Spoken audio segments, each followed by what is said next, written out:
So eto na mga kapatid, nako, BRP Apolinario Mabini mga kababayan, pinaligiran po mga kapatid ng mga barkong pandigma, naglalakihang barkong pandigma ng bansang China. At ayon pa nga dito sa balita mga kababayan ay talaga namang nanliit mga kapatid itong barko ng Pilipinas sa naglalakihang mga barkong pandigma nitong bansang China. Buti na lang kamo mga kababayan, to the rescue po ang bansang Amerika. At hindi talaga iniwanan mga kapatid ang napakaliit na barko ng Pilipinas na inaalipusta o binubuli nitong mga barko ng bansang China. Dito talaga natin makikita mga kababayan kung gaano po katatag itong alyansa ng Pilipinas mga kapatid at bansang Amerika.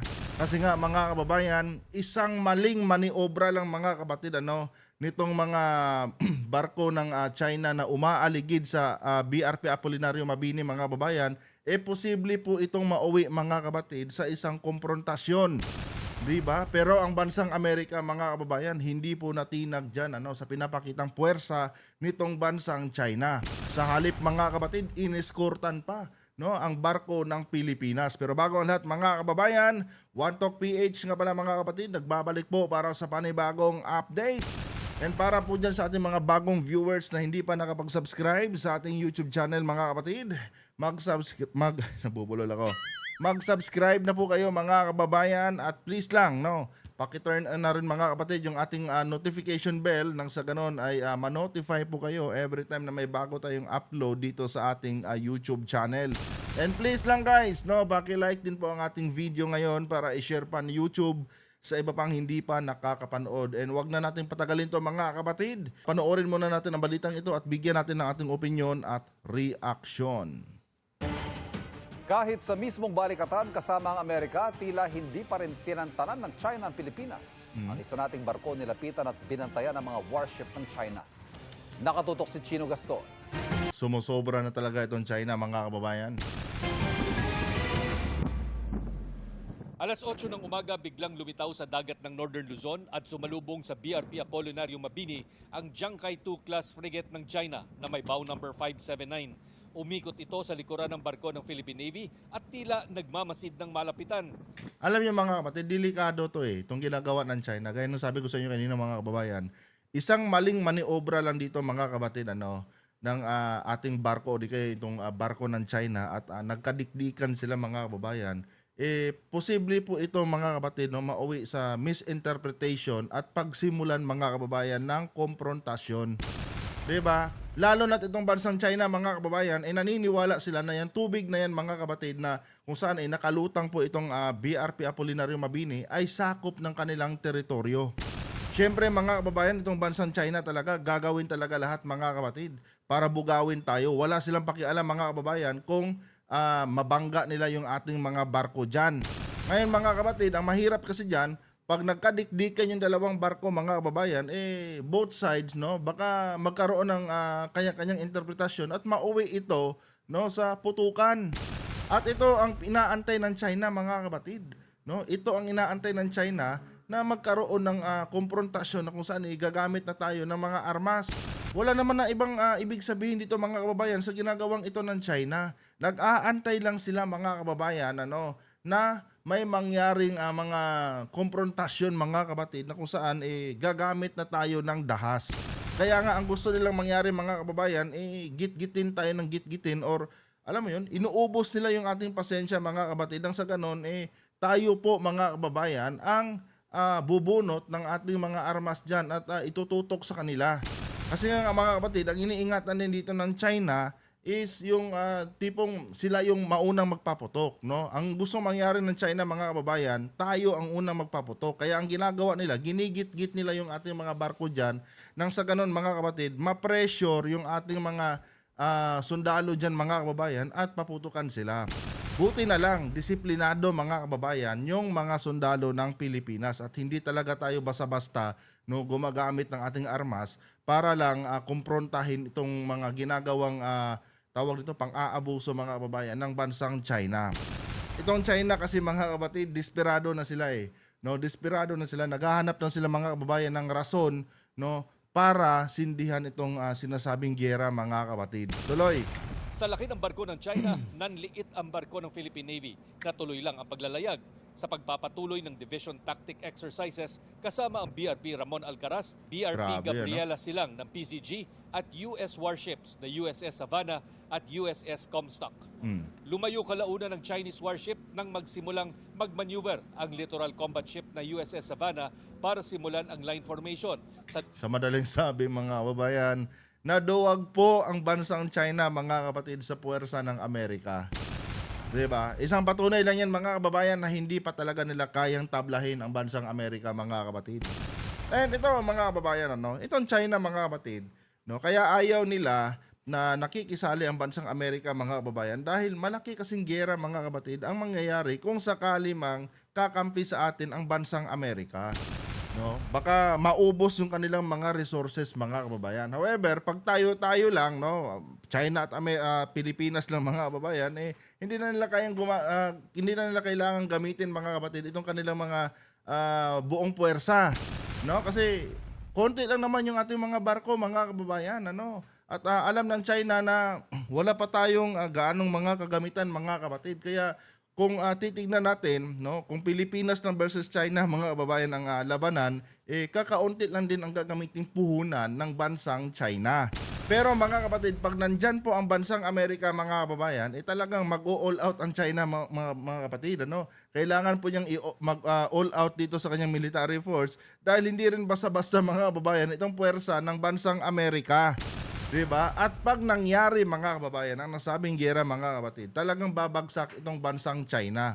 Dahil nga mga kababayan, sabihin man nating meron silang puwersa militar ngayon, pero ang problema mga kapatid, ang ekonomiya kasi ng China, ito sinabi ko na sa inyo dati ang ekonomiya kasi ng China mga kababayan, pabagsak na rin mga kapatid.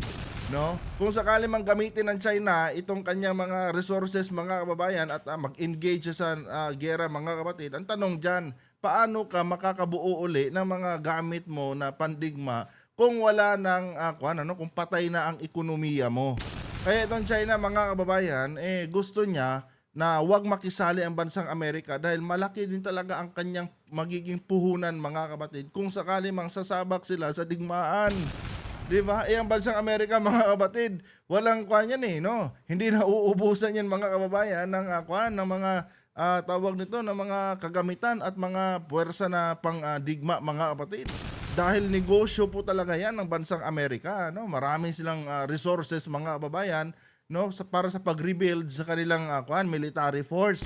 However, itong China mga kababayan na nasa bingit na ng kamatayan yung kanilang ekonomiya, mahihirapan siyang i-rebuild mga kababayan itong kanyang puwersa militar kung sakali mang mag-all out siya sa isang giyera. Tuloy! Sa loob ng exclusive economic zone ng Pilipinas, dalawang iba pang barko ng China na may bow number 500 at Dongjiao 2 797 auxiliary surveillance ship ang dumating 8 hanggang 15 nautical miles mula sa formation ng mga magkakaalyadong bansa. Nagpalipad naman ng helicopter ang USS Comstock na lumapit sa mga barko ng China at nagsagawa ng aerial survey. Biruin mo mga babayan, napakaliit na helicopter lang, hindi mapalagan ng China. Kasi mga kapatid, alam kasi ng China na pag kinana ko tong helicopter na ito ng ng Amerika talagang delikado to. May posibilidad talaga na magkagera. 'Di ba? Kaya walang nagawa dito ang China mga kababayan sa napakaliit na helicopter ng ng Amerika na nagmamashid at inuobserbahan yung kanilang galaw mga kababayan. Hindi makapalag ang China kumbaga mga kapatid. Tuloy. Ilang beses na radio challenge ng BRP Ramon Alcaraz ang mga barko ng China na nag-radio challenge din pabalik. Sinusubukan pa namin makuna ng pahayag ang Chinese Embassy kaugnay nito. Will not have an effect doon sa execution ng mga... Itong Chinese Embassy mga kababayan, kung ako lang tatanungin mga kapatid, dapat i-abolish na yan. Diba? Ang dami ng insidente mga kapatid ng tawag ito panghaharas ng bansang China. Pero mga kababayan, wala namang, kumbaga tikom naman ang bibig nitong Chinese Embassy. Diba? Parang pinagluloko lang tayo mga kababayan ng ng embahada ng China dito sa Pilipinas. Wala silang ginagawang mga paliwanag o mga action mga kapatid para maiwasan itong mga illegal na ginagawa nila mga kababayan sa ating mga sa ating mga Coast Guard at mga Navy. Kaya ano pa ang rason mga kapatid para manatili yung Chinese embassy na yan? 'Di ba? Dapat mga kababayan i-abolish na po yan ng ating gobyerno. Tuloy.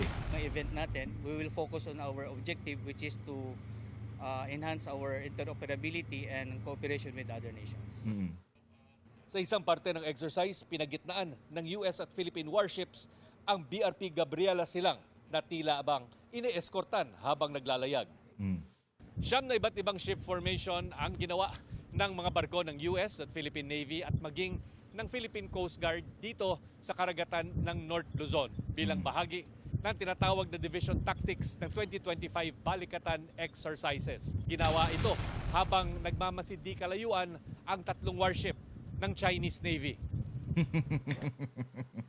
Hanggang pagmamasid na lang mga kababayan yung nagawa ng China.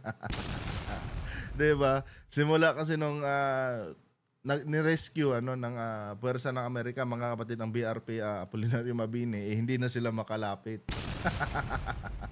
Wala silang nagawa mga kababayan. Kasi nga mga kapatid, hindi naman kasi pwede talagang ipagpilitan nila itong kanilang presensya diyan dahil syempre mga kababayan, hindi rin talaga pwedeng palampasin yan ng Amerika kung sakali mang ituloy-tuloy nila yung kanilang pambabastos. Kasi nga mga kapatid, kung pipilitin ng China na gigit-gitin itong Apolinario Mabini sa kalagitnaan ng presensya ng mga babayan ng puwersa ng Amerika, para bang iniinsulto ng mga kapatid ng bansang China ang bansang Amerika. 'Di ba? Kumbaga sasabihin ng Amerika na parang wala ka ng respeto sa akin, nandito na ako sa harap mo pero tuloy-tuloy ka pa rin sa pambabastos mo 'Di ba? Mga kababayan, ang ginawa ng China noong makita niya mga kapatid na nandyan na ang puwersa ng Amerika at sinusuportahan na itong ating napakaliit na barko na BRP Apolinario Mabini, dumistansya na sila.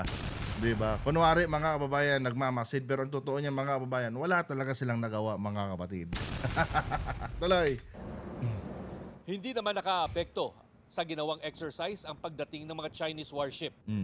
Bukas, ipagpapatuloy ang pagsasanay ng mga kaalyadong bansa sa pag-refuel habang patuloy ang paglalayag ng mga barko. Kung totoong matapang ang China, di sana binangga na nila ang Apolinario Mabini. 'Di ba? Kanya nga lang mga kababayan, gaya ng sabi ko sa inyo, takot makipaggera din ang China mga kapatid. Kung gera ang pag-uusapan mga kababayan, alam kasi ng China na lugi talaga tayo No? Okay sana kung makinig ang Amerika na dumistansya sila sa Pilipinas kasi pag Pilipinas lang ang kakalabanin natin, medyo maliit lang ang puhunan natin sa gera. Pero pag Amerika kasi lintik na. Kailangan natin mag-all out. At pag nag-all out sila mga kababayan, mahihirapan silang i-replenish itong mga ewan ko tama yung term kung replenish mahirapan sila mga kapatid i-replenish yung mga nawala nilang mga tulad yung mga barko, 'di ba? Mga barko, mga eroplano dahil syempre mga kababayan i-consider din talaga ng China yung kanilang ekonomiya.